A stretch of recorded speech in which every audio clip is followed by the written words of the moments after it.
Good morning, good afternoon, and good evening to those of you around the world. Welcome to the daily Trade the Chain crypto update, where we give you everything you need to know for the next 24 hours. And in this case, hopefully the entire weekend. Today is Friday, September 30th, and we are coming at you after the CPE print this morning. We had CPE come in above expectations, so it was technically a miss. Right here, this column is the previous, this is the predicted, and this is the actual. So predicted was 0.5% higher month over month for core.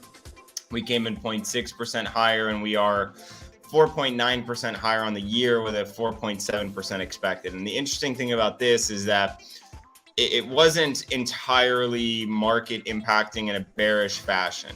So the news dropped at about 5:30 Pacific, 8:30 Eastern, and we dropped down, didn't even meet the recent lows in the S&P.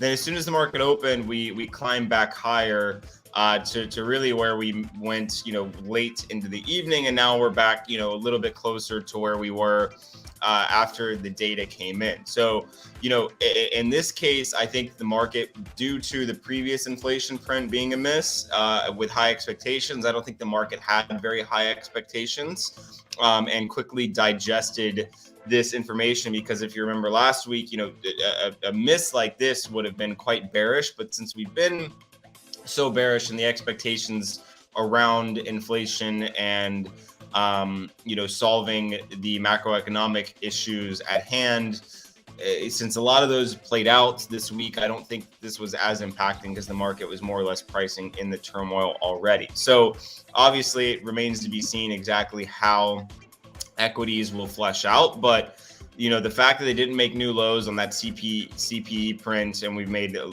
higher low yesterday as compared to the 28th, and then technically making a higher low today. One might expect this to try and creep back up and at least tag the 200-day moving average here and meet the top of all of this liquidity right here. That's definitely plausible, but we have to see how the day, fleshes out, because trading will stop.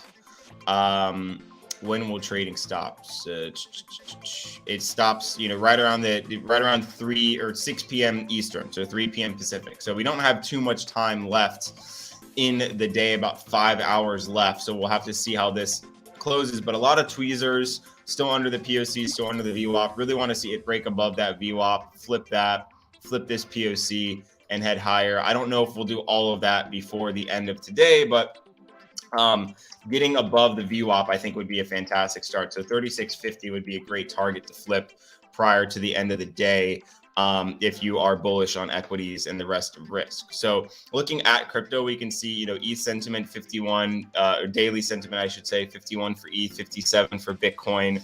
So in bullish territory, but obviously we've got some hourly wonkiness. So let's go ahead and check the sentiment chart out. Bitcoin was, prior to that big spike up to 20.2K earlier this week, sentiment flipped bullish first, big spike, relaxed a little bit. Now we're bullish again. We had another spike today. We're still bullish. We are still bullish on daily sentiment. So definitely something to take note of. When we look at hourly sentiment, definitely a lot more volatile. So a couple of spikes this morning, then a big dip. We would hope to see this level hold as it did previously. Definitely a little bit of a sign of volatility incoming, I think, for anyone who's bullish at the current level. And very similarly for ETH, big spike. We are now back in bullish territory. It's still bullish neutral, but definitely much better than bearish neutral.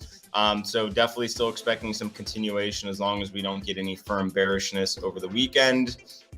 And then looking at hourly sentiment, big boost this morning, and then it has been waning ever since.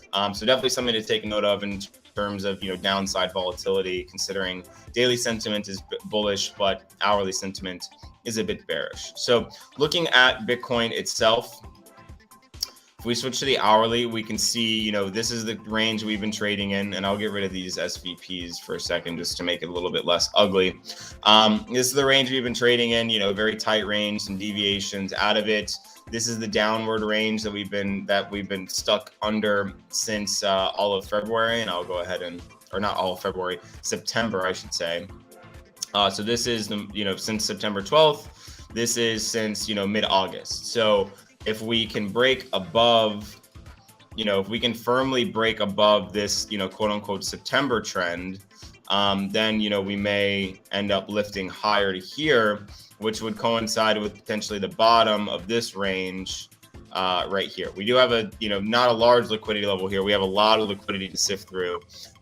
So you really need to obviously break 20.2 first, do something like this, and then like that. That would be a great case for the weekend, and then we would test that downside trend, hopefully, Sunday, and have some good price action over the weekend. And then anybody's guess is as good as mine as to how equities play out. But if they don't end up crashing back down to the lows today, then you could see some potential relief heading in. It is the end of Q3, end of the month, so we're going to get a weekly print soon.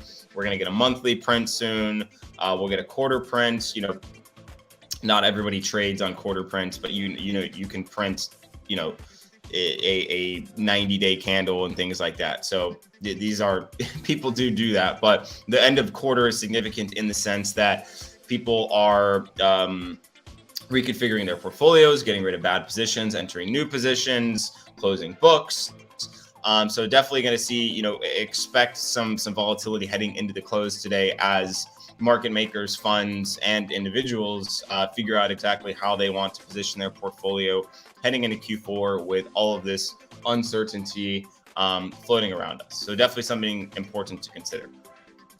As for ETH, we'll zoom out quickly again just to give you a better context. So this September 12th trend, where we broke and above it. So very positive. We do have that 4-hour 100-day moving average that coincides with the POC, which is right around our previous resistance, which is 1380, 1390. So, I would expect it to try and beat, try and tag that, try and get above that 100-day moving average, which is about 1375 right now. And then if we kind of draw a longer line, very, very similarly to how we did for Bitcoin, we can get a bit of a larger target if everything goes well, which to me, the glaring one would be this patch of liquidity here, and then this patch of liquidity here. So potentially as high as 1590 if everything goes well, but I would say 1490 is a better starting target. You really need to flip. Basically, if you can get above 1375, then you have a nice little path to 1410. And if you can get above 1410, you have a nice path to 1460. And then you have a nice, little true resistance here on the previous wider range that we traded in back in early September, which would be about, 1490, 1500. So there's your path higher for Ethereum if things go well over the weekend. But of course, still lots of volatility and wonkiness where we're currently positioned. So what you need to do is break firmly above this range right here, which is 1350, flip 1350 right here, and then head higher back to 1380, flip this above, and then you can head higher.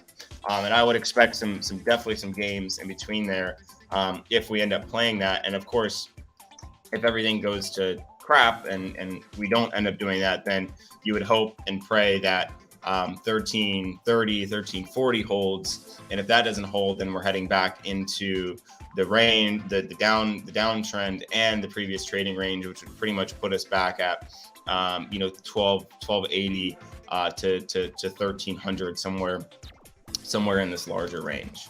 So it's definitely tough sledding. It's definitely, in my opinion, having bullish daily sentiment going into the weekend with equities not making new lows is a huge positive sign.